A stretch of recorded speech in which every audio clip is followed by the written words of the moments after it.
Hello and welcome to this webinar. We are looking at responding to spoken language. This is for years 10 to 11, and our three key learning aims are really about group discussion. We're going to think about the do's of group discussion, the don'ts of group discussion, and really how you respond well to questions. So when you're in a discussion in a formal setting, it's very different to having an ordinary discussion with your friends.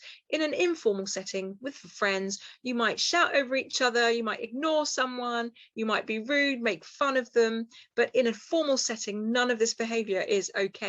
You're being assessed for your spoken language, but you're being assessed for active listening. So you have to show that you're actively listening and responding appropriately to other people. You also want to show that you're being accurate and fluent and reflecting upon the opinions of others, and that you're being mature and perceptive. So make sure that you're not coming across as immature, silly, or that you're not really listening or interested, and that you don't want to be too aggressive. You need to explain why you have a particular viewpoint. So the discussion in a formal setting is very different from a discussion in an informal setting. So you should also think about summarizing your points. Again, if you were talking with your friends about your favorite fast food joint, you wouldn't say, oh, so these are the 3 reasons why I like pizza the best. You wouldn't really summarize your key points, but you should be able to, in a group discussion, in a formal setting, really have that skill of being able to summarize what your key points are. So what are the main do's? Well, definitely speak clearly. Don't mumble, and speak with expression so that it's not monotone, and you must listen carefully to the opinions of others. You might just want to listen to the first bit, but listen to the whole thing. Listen to everything they're saying. You listen to their opinions before you comment on them, but to show that you've listened, you would comment. You say, oh, okay, I get what you're saying. Oh, that's interesting. So you're commenting on what they've said, and agreeing perhaps, or giving your own viewpoint. Okay, remember to respond to stimuli. So in your group discussion, you might be given a poem or a picture or some kind of video.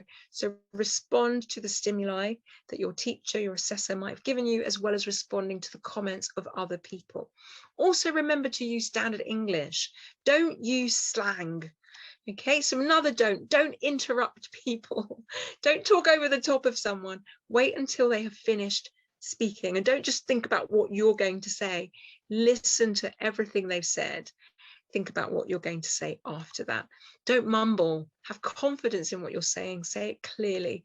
And even if you don't agree with someone, don't belittle their ideas. Don't say, that's stupid. You're stupid. That's ridiculous. You're ridiculous. Remember, it's about ideas. It's about viewpoints and opinions.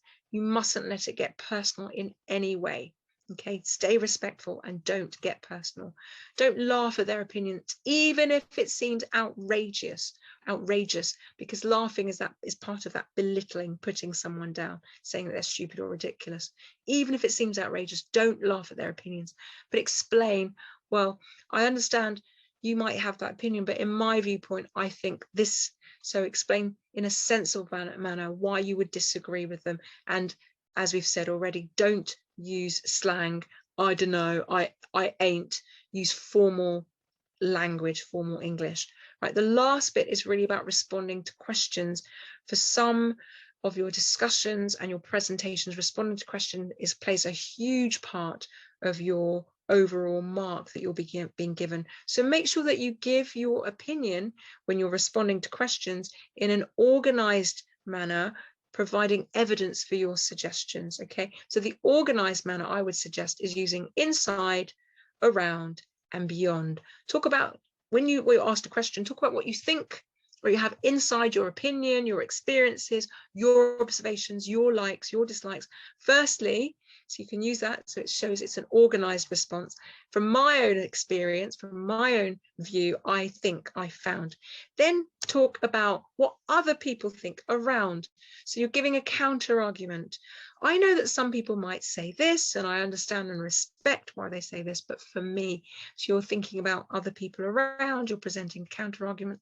And then beyond, you can actually provide factual research, expert ideas, information from articles, documentaries, other things that you've read or watched. Finally, I would like to add that when I saw this person or read this research, I would like to add this quotation from this famous person.